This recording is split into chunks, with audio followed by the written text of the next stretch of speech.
हुए गौतम ने अवनी के हाथ से स्टोन लेकर टेबल पर रख दिया और उसे लेकर नीचे चला गया। टेबल पर खाना लग चुका था। हालांकि गौतम ने बहुत पहले ही डिनर बना दिया था। कुछ ही देर में उसने खाना गर्म कर दिया। अनिल और अवनी के साथ गौतम खाना खाने को ही था, लेकिन तभी अवनी ने पूछा, मॉम कहाँ रह गई? पापा आखिर इतनी देर से मॉम किससे फोन पर बात कर रही हैं? पता नहीं बेटा, तेरी माँ की बातें न आज तक मुझे समझ में आई हैं और न शायद आगे कभी आएंगी। वो एक पल कैसी होती है और अगले पल कैसी, कोई नहीं समझ सकता है। अनिल ने हल्की मुस्कान के साथ जवाब दिया और खाना खाने लगा। लेकिन इससे पहले कि वो पहला आने वाला मुंह में डालता, उसे गीता की गुस्से भरी आवाज सुनाई दी। हे भगवान, कोई करूं मैं, एक टेंशन खत्म ना होवे और ये आदमी दूसरी खड़ी कर दे है। ये बात कहते हुए गीता गुस्से में डाइनिंग टेबल के पास आकर खड़ी हो गई। अब क्या हुआ मॉम? अरे सी से पूछो, ये गौतम ही बताएगा तुझे। इसकी तो आदत हो गई है नई नई मुसीबतें खड़ी करने की। ये बात सुनते ही अनिल और अवनी एक दूसरे को देखने लगे।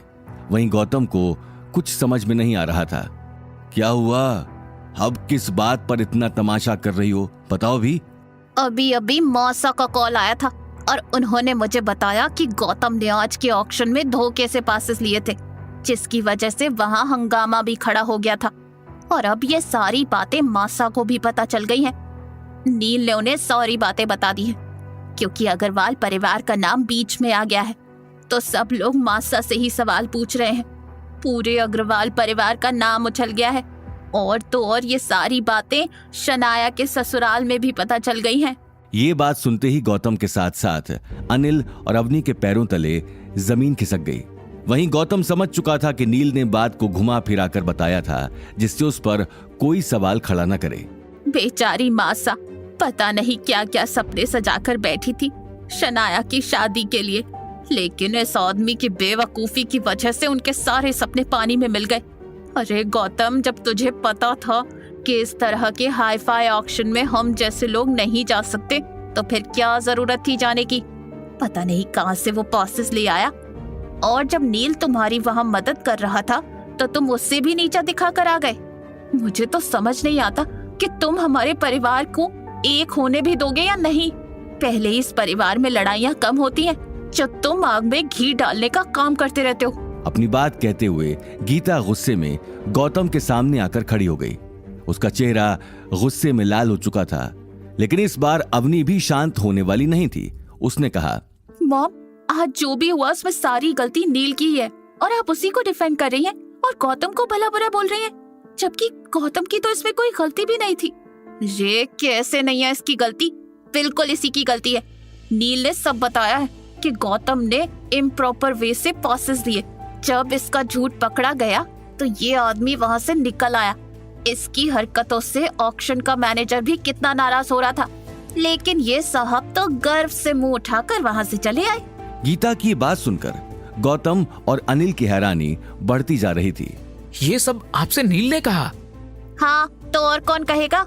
मॉम, वो झूठ बोल रहा है, ऐसा कुछ नहीं हुआ। उसकी तो आदत ही है झूठ बोलने की। मैं जानती हूँ कि उसकी क्या आदत है और क्या नहीं। वो सब मुझे समझाने की जरूरत नहीं है, समझे? अरे एक बार तो सुन लो गौतम क्या कह रहा है, क्योंकि मैं भी तो वहीं था जब ये सारी बातें हुई थी। अनिल ने तुरंत आगे आकर कहा, नील ने आपके बारे में कुछ नहीं बताया? आप बात खत्म होने के बाद ही आए थे, क्या ये सही है? हाँ, हालांकि ये बात मेरे सामने तो नहीं हुई, अनिल ने टूटे फूटे शब्दों में जवाब दिया। लेकिन इससे पहले कि वो अपनी बात पूरी करता, गीता ने बीच में ही उसकी बात काट दी। नहीं ना, इसीलिए अब आप चुप ही रहिए। आप कोई कुछ नहीं बोलेगा, क्योंकि आज पानी सर से ऊपर चला गया है। आज इस आदमी को रोका नहीं गया तो आगे ये कुछ भी करता जाएगा। ये कहते हुए गीता ने आगे आकर गौतम को कंधे से पकड़ लिया और उसे दरवाजे की तरफ ले जाने लगी।